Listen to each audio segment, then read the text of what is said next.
ভয়ের আরেক নাম ভূত.com। আসসালামু আলাইকুম নেবু ভাই, আশা করি অনেক ভালো আছো। আমিও অনেক ভালো আছি। তো আমি আপনার স্টুডিওতে যেতে পারিনি, আমাকে মাফ করবেন। যেমনভাবে লেখা আছে আমি ঠিক সেরকমভাবেই বলবো। আমি একটা অফিসে জব করি, আর আমার ওইখান থেকে বাড়ি ফিরতে প্রায় সন্ধ্যা 7টা বেজে যায়। একদিন আমার সাথে এমন ঘটনা ঘটে যেটা আমি নিজেও কোনোদিন ভাবতে পারিনি। চলো প্রথম থেকে বলি। জায়গাটার নাম হচ্ছে পর্বতপালা। সেখানে প্রায় আমি 5 বছর থেকে কাজ করতেছি। কিন্তু একদিন হঠাৎ অফিসে কি যেন জরুরি মিটিংয়ের জন্য আমাকে ডাকছে। আমি তাড়াহুড়ো করে সন্ধ্যা 7টার সময় বাড়ি আসার পথে আবারও ঘুরে ফিরে অফিস গেলাম। মিটিং শেষ করার পর রাত বাজে 10টা। তখন আমরা বাড়ি ফিরবো সবাই। তখন সবাই নিজের নিজের গাড়ি নিয়ে চলে গেল, আর আমার গাড়িটা আসে খারাপ হয়ে গেছে। আমি তখন ভাবতে লাগলাম, এত বড় জঙ্গল পেরিয়ে আমি বাড়ি কিভাবে যাব? আমার বাড়ি তো এখানে না। আমি প্রায় অফিস থেকে 10 কিলোমিটার দূরে একটা রুম ভাড়া করছি, সেই রুমে আমি থাকি। আমি তখন অফিসের ম্যানেজারকে বললাম যে আমার গাড়ি নষ্ট হয়ে গেছে, আর এত বড় জঙ্গল পেরিয়ে রাতে একা যাওয়া সম্ভব নয়, তবু গাড়ি ছাড়া। তখন ম্যানেজার আমাকে বলল যে তুমি আমার গাড়িটা নিয়ে যাও, আজকে আমি অফিসেই থাকবো। তখন আমি ভাবলাম যাই হোক, বাঁচা গেল। ম্যানেজারের কাছে গাড়ির চাবিটা নিয়ে আমি গাড়ি বের করে সিজা রওনা হলাম বাড়ির পথে। তখনই মাঝ জঙ্গলে এসে দেখি আমার গাড়িটা কে যেন পিছন থেকে টেনে ধরছে। আমার মনে হয় কিছু একটা লেগেছে গাড়ির চাকার সামনে, তাই গাড়িটা এগোচ্ছে না। তাই আমি নেমে দেখলাম, আরে গাড়ির চাকার সামনে তো কিছুই নেই, তো কে আমার গাড়িটা টেনে ধরলো? মনে মনে ভাবলাম যে এটা আমার মনের ভুল। তখন আমি আবারও গাড়িতে চেপে গাড়িটি স্টার্ট দিতে লাগলাম। হঠাৎ কেন জানি গাড়িটা স্টার্ট ধরছে না। আমি তখন ওইখানে কিছুক্ষণ বসেছিলাম আর ভাবলাম এত রাতে কে আসবে, কে আমাকে লিফট দিবে। তখন আমাকে মনে পড়লো যে আমি ম্যানেজারকে কল করি, তাকে ডেকে নেই, সে যদি আসে। ফোনটা পকেট থেকে বের করে দেখি ফোনের নেটওয়ার্ক নেই, টাওয়ার উড়ে গেছে। আরও কিছুটা অবাক হয়ে গেলাম আর ভাবতে লাগলাম এখানে আমি কোথায় ফেসে গেলাম, কে আমাকে এখন রক্ষা করবে? তখন আমি চুপচাপ গাড়িতে বসে পড়লাম। আরও চেষ্টা করতেছি যেন স্টার্টটা ধরে, কিন্তু কিছুতেই গাড়ি স্টার্ট ধরছে না। আমার সামনে কিছু একটা সাদা আলোর ছায়া দেখা যাইতেছে, অনেক লম্বা, এদিক ওদিক হাঁটাহাঁটি করছে। আমার মনে আরও ভয় পেয়ে গেল। এই জঙ্গলের মাঝে এই রকম কাণ্ড যদি ঘটে আপনাদের সাথে, তাহলে কি হবে? আমি মনে সাহস নিয়ে তাকে বললাম, আরে তুমি কি আমার রাস্তা কেন আটকাচ্ছ? আমাকে ছেড়ে দাও। আর ওদিক থেকে আওয়াজ আসলো, আমি কে আমি নিজে জানি না, আমার কি হয়েছে আমি তবুও জানি না।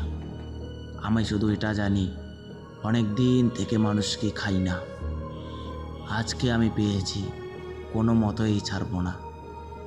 তখন আমি বললাম, আমাকে ছেড়ে দে, আমার বাড়িতে 2টি বাচ্চা আছে, আমার বউ আছে, ওরা না খেয়ে মারা যাবে। আমি একা উপার্জন করি, আমাকে ছেড়ে দে, না হলে আমি মারা যাব।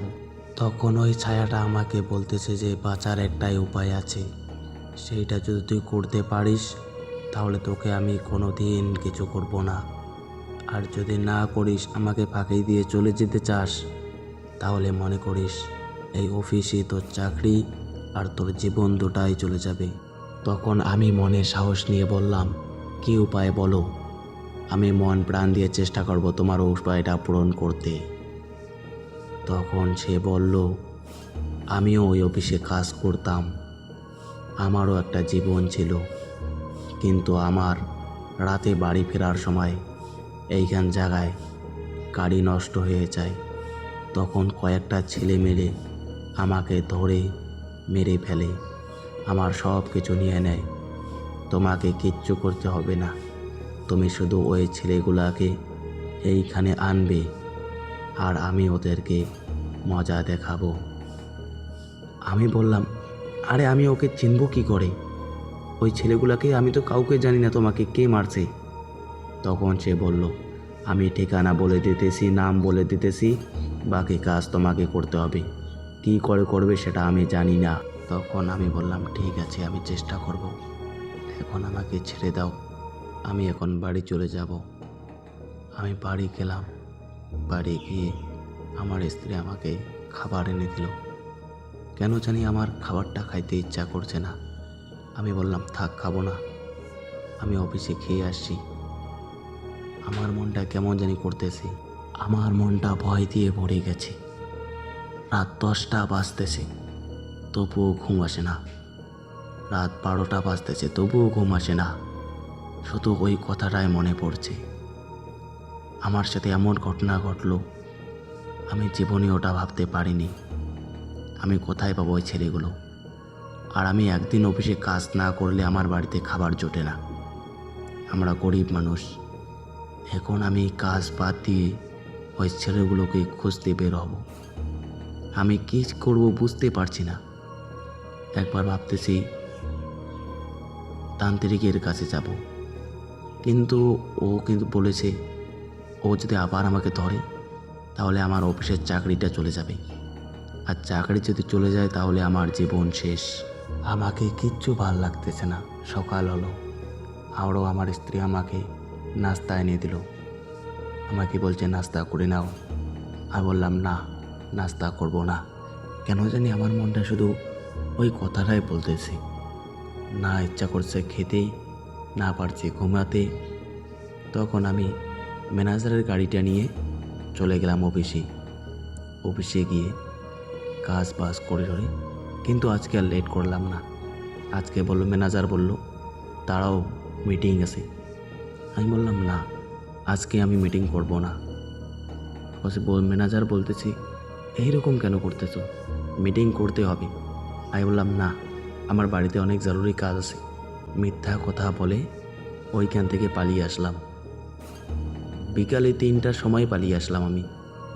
এসে বাড়িতে বলল, স্ত্রী আমাকে খেতে দিল, বলছে খেয়ে নাও, সকালে নাস্তা করোনি। তবু আমি বললাম, না, অফিসে খেয়ে আসছি। আমার স্ত্রীও কেমন জানি করতেছে। তখন আমার আরও দেখে কেমন লাগতেছে, একটা মনে হচ্ছে যে কেউ আমার সাথে সাথে আসছে। আমার এই রকম ভয়াবহ চেহারা দেখে আমার স্ত্রী আমার পাশে এসে বসলো আর বলতেছে, কি হয়েছে গো তোমার? এইরকম চেহারা কেন?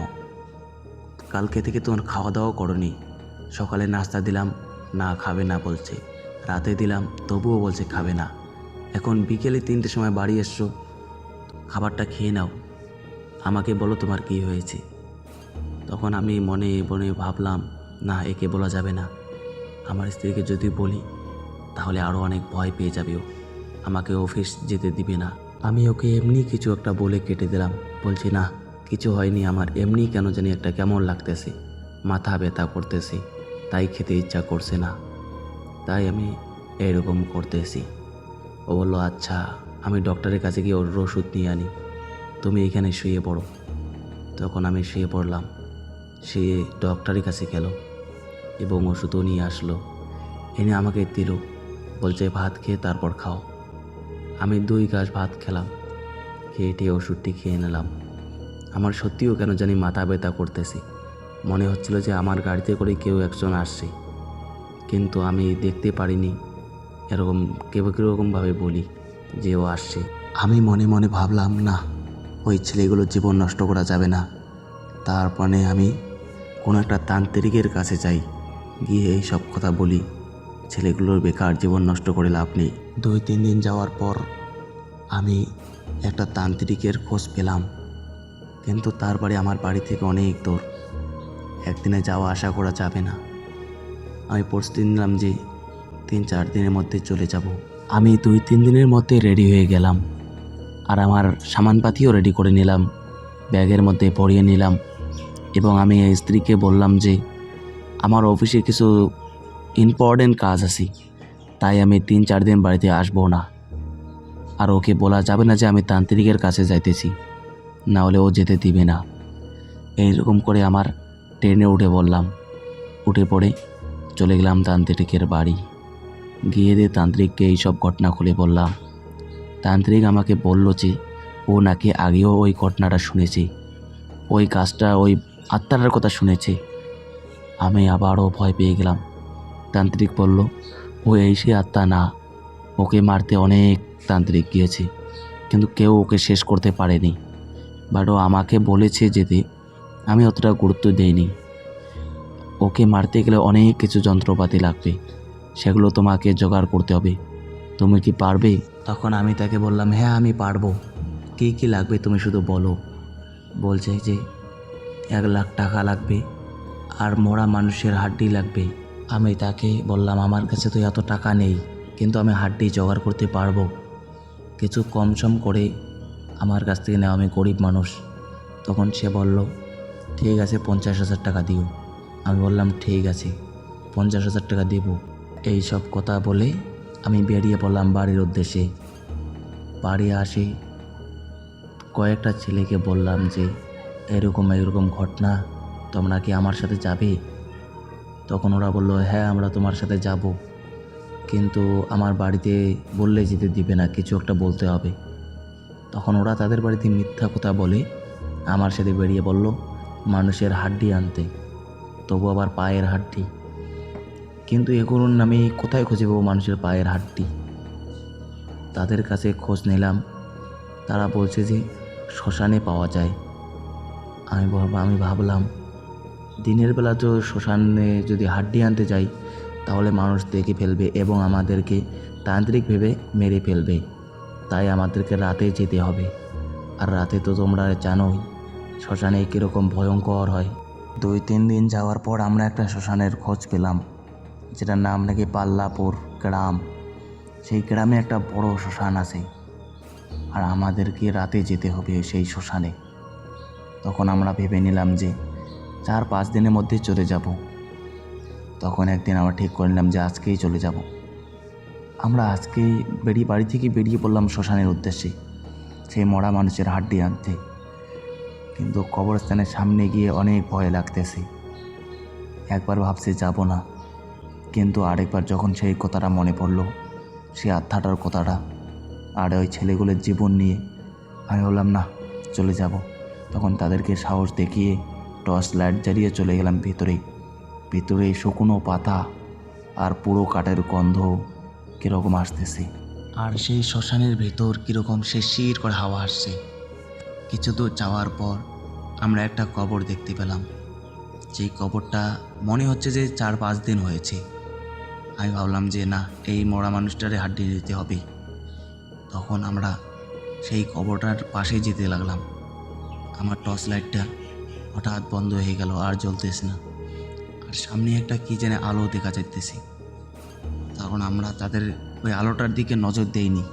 আমি বললাম যে ওইটাকে কেউ দেখো না, ওটার দিকে কেউ নজর টজর দিও না, আমরা যেটা করতে আছি সেটা করব। তখন আমরা আবারও চেষ্টা করলাম টর্চ লাইটটা জ্বলানোর। টর্চ লাইটটা আবারও জ্বলে গেল।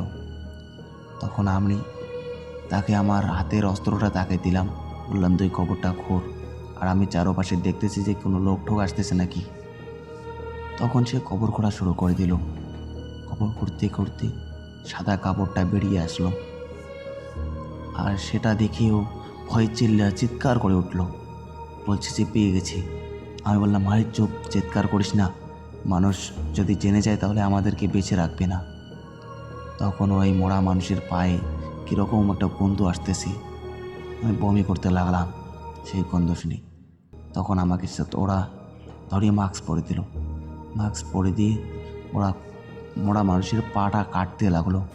আমাকে দেখি অনেক খারাপ লাগতেছে, কিন্তু কী করার, করতেই হবে। ওরা কেটে নিয়ে যখনই কবরটা আবার মাটি দিয়ে কবরে ওইখান থেকে চলে যেতে লাগবে, তখনই কেউ একজন আমার একটা বন্ধুর পা টেনে ধরছে। সে তো ভয়ে চিৎকার করে ওঠে, বলে আমাকে বাঁচাও তোরা। তখন আমি বললাম কী হয়েছে তোর? তখন টর্চ লাইটটা ওর পায়ের দিকে দেখলাম যে কিছুই তো নেই, পাটা মাটির ভিতরে আস্তে আস্তে ঢুকে যেতেছে। তখন আমরা সবাই তাকে উপরের দিকে টানলাম, উপরের দিকে টেনে আনতে চেষ্টা করলাম, কিন্তু আমাদের শক্তি ওইখানে কাজ করতেছে না। আমরা এত টানাটানি করছি, কিন্তু তবুও ওকে একটা পাও বাইরে আনতে পারিনি। কেন জানি এরকম হয়েছে, আমাদের গাটা ছেড়ে দিতে ইচ্ছা করতেছে।